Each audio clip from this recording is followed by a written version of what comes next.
Hello, my name is Matt Lucas. I'm a professor here at Longwood University, and I'll be talking about including students with disabilities in non-academic and extracurricular activities. This is, of course, a big change from what we just talked about, which was again a pretty daunting task that Jeff had. Since I believe this is probably the best way to do it out of the presentation mode. So if you have questions, and please ask questions, put it in the chat and Deborah can get those over if I don't see them in the chat room. Okay. This might sound odd, but it's something I've always shared with my students, is the fact that I think I see things from a different light. I have epilepsy. I'm 48 years old, and I've had it since I was 22. So haven't driven a car in a long time. And again, I see things from the eyes of an individual with a disability. Doesn't make me any better, just makes it so that I believe I can see these things. And of course, I see them around the country, and it's something that needs to be addressed. So again, non-academic and extracurricular activities. And I'll get started here. If you have a question, please do not hesitate to ask me the question. Don't wait to the end, because questions we've forgotten or things that might not be understood by others. So please ask me the questions. The more questions, the better. I say that now, and if I don't get any questions, I'm going to feel pretty bad at the end. But again, including students with disabilities in non-academic and extracurricular activities. And let me go to the table of contents. Okay, table of contents you can see are pretty extensive. I'm actually not going to read through all of these because we'll get to them, but it is talking about the best practices, again, of inclusive education, with disabilities in non-academic extracurricular activities. Okay, this was billed as a discussion. I changed it during the last presentation to kind of an assessment, so it could be a self-assessment or something to do with the discussion. A self-assessment, just thinking about it, thinking about your school systems, or if you want to offer something in the chat, then of course that would be welcome, so we can discuss it as a whole. Okay, the first thing to think about is, does your school system offer programs for students without disabilities after school? And of course, you're probably all going to say, yes, there are a variety of clubs, there are a variety of sports that individuals without disabilities, in which they can be involved. Okay. The second question is, does your school offer programs for students with disabilities after school? And of course, this is going to be to a lesser degree. You may offer such programs, but it's something that for a variety of reasons is, of course, lesser or fewer individuals, than students without disabilities. The next thing to think about is, should your school offer more after-school activities, programs for everyone? And would you feel comfortable running programs, or would your teachers feel comfortable running programs for children without disabilities, or children with disabilities in the next section? And the other thing is just kind of a simple question: can students be cut from a team? And a team meaning if you have tryouts for a team as an extracurricular activity, or if there is a club, can a student simply be denied entrance into that club after school. So those are the big things. Again, I ask you to please don't wait, throw questions at me. The more questions, the better. So please remember that. Okay, in December, well, it says December 2021, and I apologize. It was last December. There was a joint legislative audit and review commission, and there's a memo from the superintendent. Okay, and I'm not going to read over this entire thing because you can see it, but essentially it addressed inclusion of students in academic and extracurricular activities. I guess I am reading over it. After school, acknowledged that Virginia students' schools progress in inclusive academics, and indicated that there is limited access for students with disabilities to extracurricular activities, and it is a big area of concern. Okay? Students with disabilities should have the same opportunities as students without disabilities. It might be difficult for everyone to do, every school system to do, for a variety of reasons, for transportation, for modifications, for recruitment, for a fear of injury, or any of those items.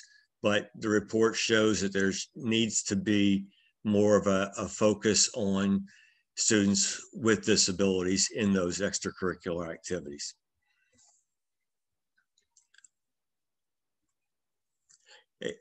I was going to do this as more of a survey, but I do not believe, actually, after talking to Deborah, that it would be the best way to do it, and I appreciate her assisting me in that decision. But here are some things to think about. I believe you all know what ADA is. Well, I'm sure you all know what ADA is. Okay, the American with Disabilities Act, of course, the civil rights for children with disabilities, the civil rights for everyone with disabilities. And since schools receive federal funding, it applies to schools, you know that. And as I just mentioned before, it applies to after-school activities.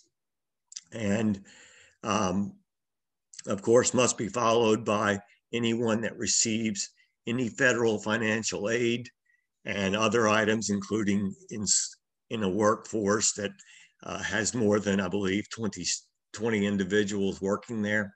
But the main thing, of course, here is it's civil rights for children, or in our focus, we're looking at civil rights for children with disabilities and the same opportunities. Students cannot be denied participation to extracurricular activities, which I think I've spoken about to some degree already.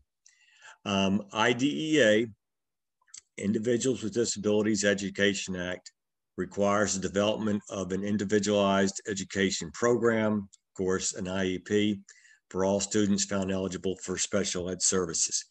This is something to think about, I believe, because I know in my time teaching, I probably sat in about 300 IEP meetings, and this was something that some individuals felt reluctant, I think, to point out to parents. Of course, if we say your child needs to be in a program, then the school would be financially responsible. The way I did it, and I was in Fairfax County, Virginia at that time, which of course had a variety of activities, is I just had a copy and I said, here are some things you may think about that you're not aware of. And it included a variety of activities, including modified baseball, sports, and a variety of different activities. So I think it would be important for the special ed teacher, the case manager, to have a copy of any activities that are involved. And of course, making sure that they use the language not saying that this is something that's required. Your student should do that. And because of, again, that is, the school would be financially responsible for that. Deborah, if you think any of this is incorrect, you're an expert in this, so just please let me know. Okay. IDEA is educational rights for children with disabilities, at least the way I looked at it. And again, I mentioned before that IDEA includes school-sponsored extracurricular activities.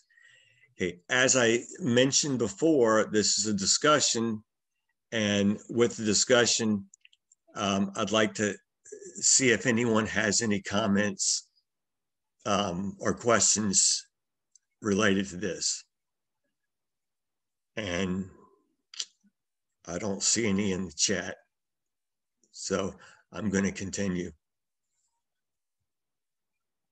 But please do not hesitate to put anything into the chat. The more the merrier. It's better for us all. Okay. Again, a lot of this will be repeated because I think it's important, and it comes from different aspects of the law and different aspects of best practices, and that's the reason things will be repeated. ADA was, of course, passed in 1990. Again, it's civil rights, and as I mentioned, it must be followed by local, county, state, federal government agencies. It must be followed by individuals, and as I mentioned, 15 employees or more. Okay. Again, you cannot say a child with a disability, let's say I'll make it more personal for me. If I have epilepsy, which I do, then they being a school or a coach or someone running a club after school cannot say, you know what, you can't do this, you have seizures, you have epilepsy, so it's a no-go for you. You just can't blanketly say that. Students can be cut from teams with tryouts, but that, of course, needs to follow guidelines such as why someone else is being cut from a team. And it's the same with all groups, all extracurricular activities. It can be more difficult, of course, because you may need to have more modifications and more adaptations for individuals with disabilities.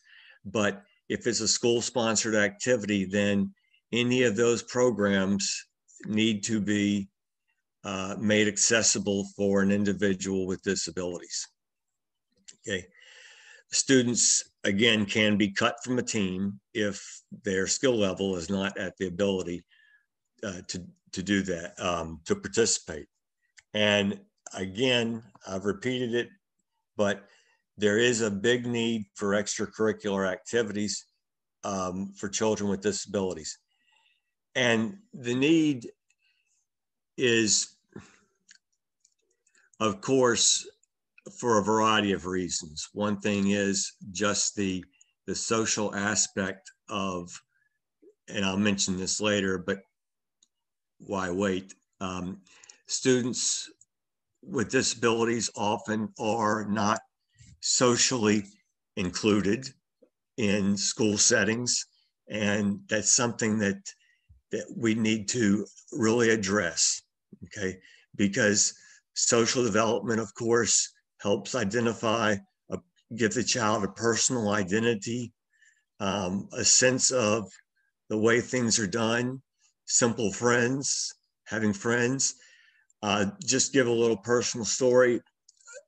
I've worked with a girl in a program that I run for children with disabilities, sports program, and my daughter is about the same age as her. And when she was 8 years old, she invited the child to her birthday party. And the parent told me that that was the first birthday party she'd ever been invited to. So it was through an inclusive type of program that she got to know my daughter, and it was really, it brought tears to my eyes that someone that old would be had never been invited to a party. So basically, I might seem to be getting off track here, but I don't believe I am to as much. But if you have someone that with a disability that's included and it's done right, it's done correctly, excuse me, then there's going to be more of a social gain. So we see sometimes the social aspect, the social skills of an individual with disabilities falling to some degree, or not being at the level of the same age peers. But this is something that will help in a variety of ways, having students involved in all of these activities. And I think I might be preaching to the choir a bit, but I think you all know that. Okay. You all know that IDEA, what it is, and the fact that it has been around since 1990.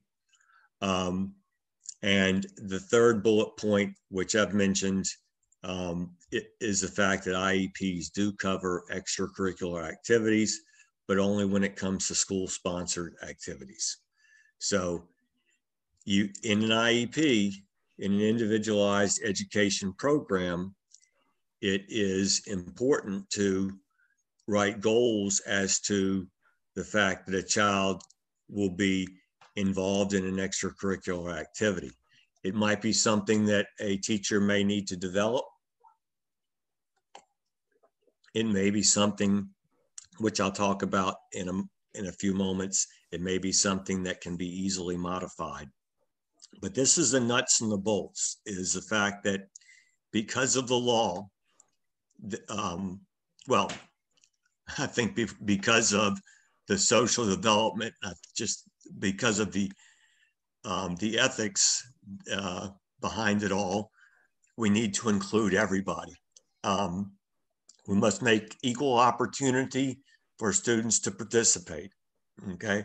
I like to think, and this might be getting off track a little bit, but I like to think of the fact that we don't have students with disabilities, we just have students with abilities. If you were to draw it out as a curve, you would see a curve, and in that curve, you would have individuals with abilities, but different ability levels.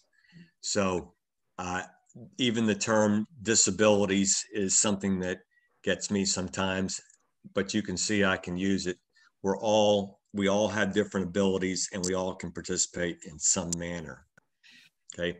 Dr. Lewis, you have a couple comments and questions in the chat. Yes. If you want me to share. The first one, someone said, although students with disabilities can be cut from teams, there may be other ways to involve them, like manager, equipment organizer, spirit squad, etc. Yes. Someone else wants to know if you have any suggestions for elementary schools, know of any established programs that would be easy to start in an elementary school. Okay, and those are great questions. In terms of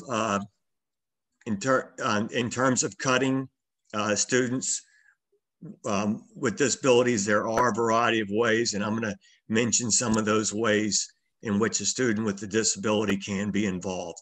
And I'm glad that that was asked, and it is something that I will get to.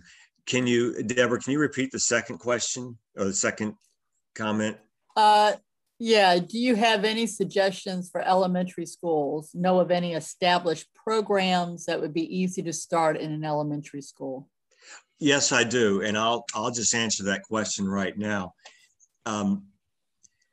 I've started a variety of activities for elementary schools, and in terms of sports, that type of thing, what I have done is I've tried to make them more inclusive, and I've done things such as bowling, okay? And it's something that can be easily modified, okay? Also suggestions that I will get to a little bit later, and things like art programs after school can be easily modified and open to everybody. And again, I'll address those, and I implore you to email me after if you have any questions about those. But thank you, Deborah. And those are two things that I will address. And if I don't address them to the extent that the individual has a question, then please, that person, please ask the question again, and I'll try to dig deeper, or I will dig deeper and give a better answer to it. But thank you for asking those questions. Okay, just a couple more. Another comment, the social aspect can be just as beneficial for the students with disabilities as for non-disabled children, and that's what you had stated earlier. Someone also said art club, board game club, and I'm not sure what CLC is, but apparently in Colonial Beach, they have CLC in which the students with disabilities also participate. Someone else is, the last question here is, in regards to students meeting academic grade point averages to qualify for school sports, is it acceptable to use IEP goal progress as in lieu of a GPA? I'm not 100% sure with that, but I think essentially what is given as a grade, and it's determined, of course, by different teachers. I used to do it by the percentage of the goal reached for a child, but yes, they cannot be denied if their GPA is above a 2.0. Okay, I don't know the exact answer to the question. That's something I should look up, and I'd ask the individual to email me, and I can get it back to you. I can find the answer and get it back to you, and you can pass it on. That's a very excellent question. But if we base the grades on different standards, then yes, the 2.0 I believe is still needed to participate. But of course, they're going to be graded on different goals, on different aspects, so to speak. But thank you. Those are the exact kind of questions. I feel like if I give a presentation and the more questions that are asked, the better. And so please keep on doing it. I did a presentation once and brought out an argument between two different sides in the gallery, and I thought it was the best presentation I ever did because I think people learned a lot from it. But please keep giving those. I'm going to move on here. Why are they important for children with disabilities? Again, I mentioned this earlier, but self-confidence, being on a team, and as someone asked, that was a very good question, being on a team can include a variety of things, which I'll talk about, but it builds self-confidence, okay? It builds those social skills. It makes it so that an individual is going to be with children without disabilities. There is a video that I legally don't believe I can share that's on YouTube about a child with autism. And if someone were to type in autism and basketball, you would see an individual who was a manager who came into a game and made, I think, 6 3-pointers in the final 2 minutes. But that child was a manager, but just to see the child do that was incredible. Peer interaction, okay? Peer interaction goes hand in hand with the social skills. I give you a little story, and it relates to this, the peer interaction. The elementary school where I used to work was in Fairfax County, and it was a center for students with disabilities and a student in a elementary school, a neighborhood elementary school that were combined. And I saw two children. A new child came to the school, and of course, that child probably was not, the child without the disability was probably not accustomed or maybe felt uncomfortable being around the child with the disability.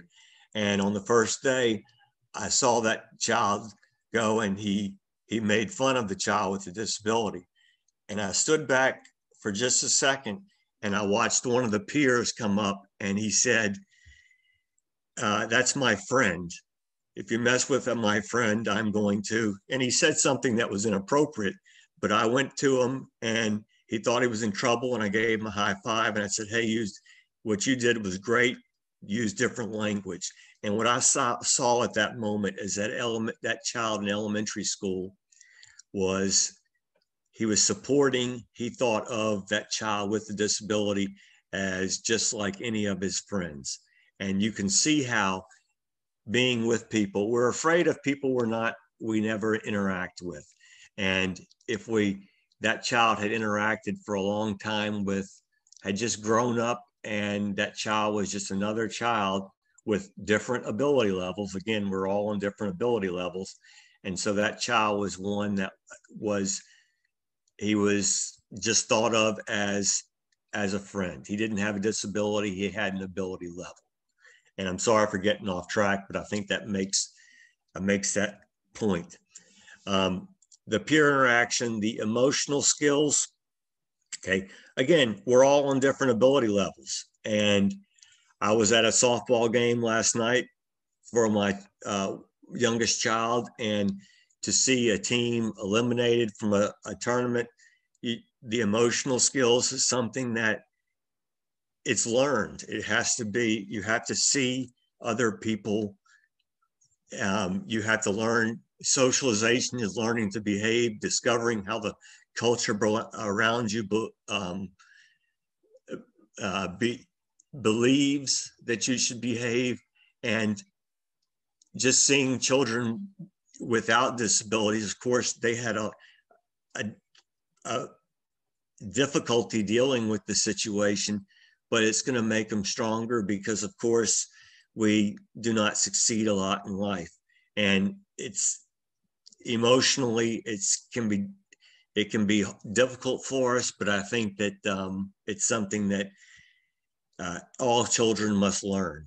And a lot of children, of course, with or without disabilities, have difficulties with their emotional skills. Does anyone have anything to follow up on that? I know I get off track with some of these things, but it is something that's very, like I said, because of my background, for a variety of reasons, I am very, I like to discuss it a lot, and hopefully that doesn't make it feel off track. Please keep asking the questions. It makes it better for everybody. Okay. One other thing is, specific knowledge of various sports and clubs and opportunities are only a few of the advantages of being involved in extracurricular activities. There was a mention earlier about other gains or other reasons. The children with disabilities and the children without disabilities can both gain these. And if anyone in the chat can throw out something else that they may see as a possible gain, please just pass it on and we'll name it. But that's really what I want us all thinking about here. Okay. And again, I mentioned it earlier. If you need help with some of these things, please contact me. And of course, I don't know, no one knows all the answers, but I can give my suggestions and assist school systems with this very important topic. Okay. Just think about this for a second, and what clubs and other extracurricular, activities have you seen children with disabilities succeed? We've mentioned some earlier, and I'll talk about some here in a moment. But just think about what you've seen children in what programs, excuse me, in which you've seen them succeed. Okay. There was a question earlier, and it was a very good question about programs, and I mentioned a lot of sports programs, but here are some other things, and I'll address each one of these in a moment. Art club, recycling, dance, an inclusive sports club, managers, and modified clubs and sports leagues that can be run in schools. Okay. Some of you may be familiar with the Medford League.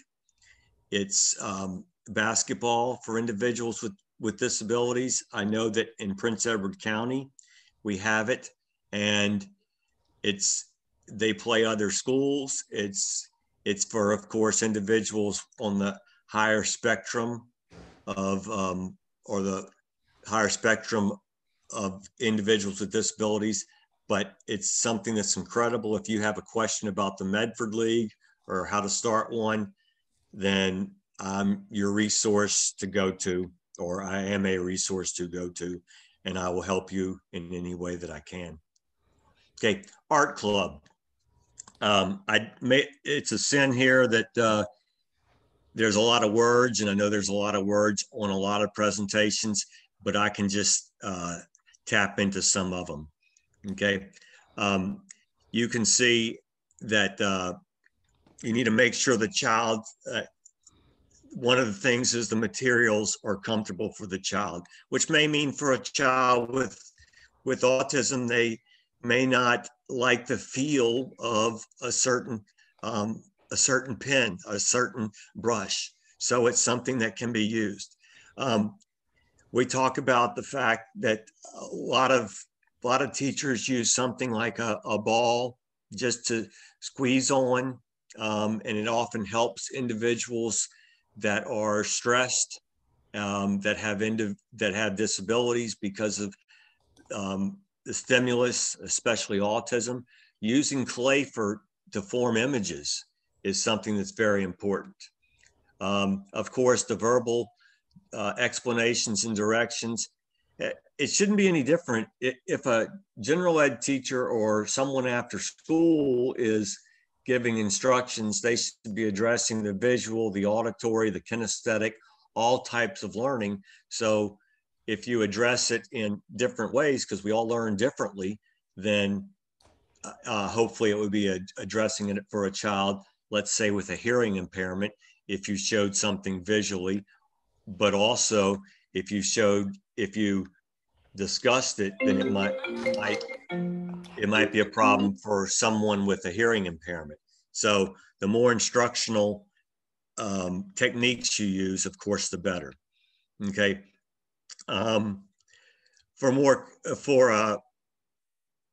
If something is more complicated, an activity that has a lot of steps, you might just want to include the final steps in the project. It may take that student a longer time to do that.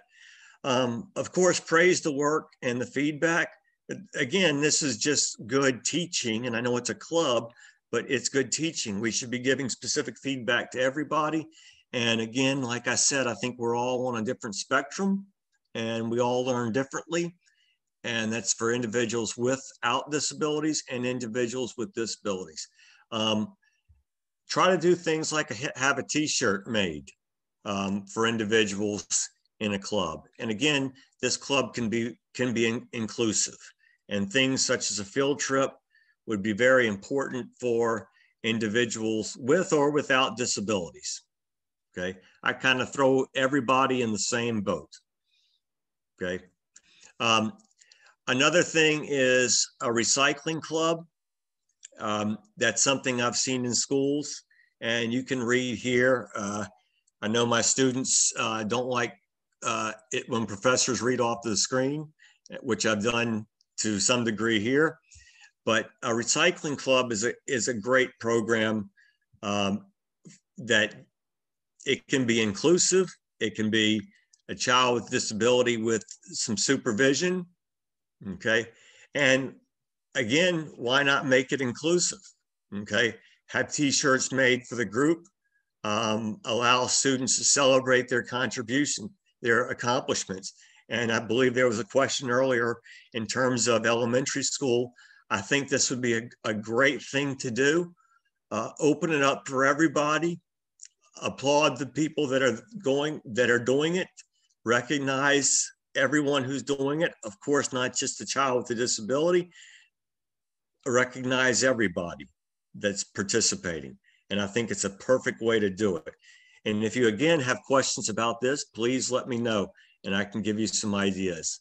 My doctorate's in adapted PE, but I actually took more classes in special education, I believe, than I did in adapted PE. This is one that I don't think I would run because I'm not a very good dancer. I stepped on my wife's dress and ripped it on our first dance when we got married. But this is something that kids can just have fun doing, okay? Don't leave the child out. Encourage the child, encourage children just to express themselves in any way possible, and always provide that praise and that feedback. Again, the more feedback, well, we all know this, the more feedback a child gets, the better, okay? And again, make t-shirts for the group, have them sell products and, you know, typical fundraisers to celebrate the accomplishments of a child. I run some sports programs for children without disability, for children with disabilities. And there was a day at the elementary school in a county next to me where everybody was to wear their favorite sports team and shirt. And a teacher that I knew took a picture, and that child was wearing a Buddy Ball t-shirt, a program that I run, wore that one to school, and that meant a whole lot to me. Okay. Inclusive sports programs, I've talked about this to some degree. I would make the inclusive sports programs instructional to a large degree. And one way to run these types of things is probably the best way for any program is to run them in stations. Having students have a station with students that are dribbling, have a student with a wheelchair maybe tossing the ball up after maneuvering their chair a couple times, but make them more instructional, more drills, but not drills in the sense that they're going to be very difficult. But modifications can be made for a lot of things. I can't go over all the modifications, but that's why my email is included at the end. Someone mentioned, I believe, a manager. This is a perfect idea, okay? A manager of a sports team can be something that a child would just really enjoy. They could have a uniform. They can travel with the team. They can sit on the bench. They can help the coach in other ways. And it can just be something that just going to a different school. I know so many children in my county and that simply had not even traveled outside the county. And so you can imagine what this would mean for a child and a child with disabilities. I think I'm getting a little behind here, so I'm going to move a little quicker. Buddy Ball, Challenger Baseball, which is through Little League. If you have questions about any of these, please let me know. Special Olympics is something that can be involved. And again, this is talking more about sports, but again, put it in the IEP, okay? That they will be participating. Of course, make it measurable, but include it in an IEP that a child will participate in these programs. Okay. Some people have already told me some groups. some programs, I think I addressed them, but if you have any, put it in the chat box and we can talk about some more.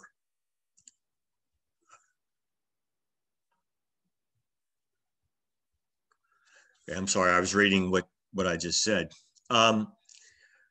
If there's a college or university, contact them. Contact them and ask them to do things. One thing that I've done teaching at Longwood University is, and I'll use the word used, I've used clubs that they are required to do fundraisers as part of their job, so to speak. And so I've gotten a variety of them to run fundraisers, that type of thing. But talk to colleges and universities, town and county rec departments. I don't know if it's fair, but the rec department in Farmville here pays for my insurance for some of the clubs I run. And I can run it under their name, and they have a link, or they had a link to my programs on their recreation website. YMCAs often will do this, and the big thing is they'll pay for insurance, okay? And another resource I think is simply me. Contact me and I can help you get a lot of these things running. This should probably be the first slide, and you can see here it's moved to the last slide. But never forget the safety of the student. Have a plan ready, have a cell phone ready. There's a story in a newspaper article that I was going to talk about, but I really am lacking in time. Will it be difficult to run these programs? No, it's not. It's not difficult at all. We're all on different ability levels, and we can make modifications, and you can contact, and please contact me if you have any questions. Will there be potential problems? Of course. Going back to the slide a moment ago, safety is the most important thing. And again, I've said it a couple times. Do you need help? If you know, there's my email, and you can email me at either one of these, and it would be terrific. Deborah, do you see any questions, any comments?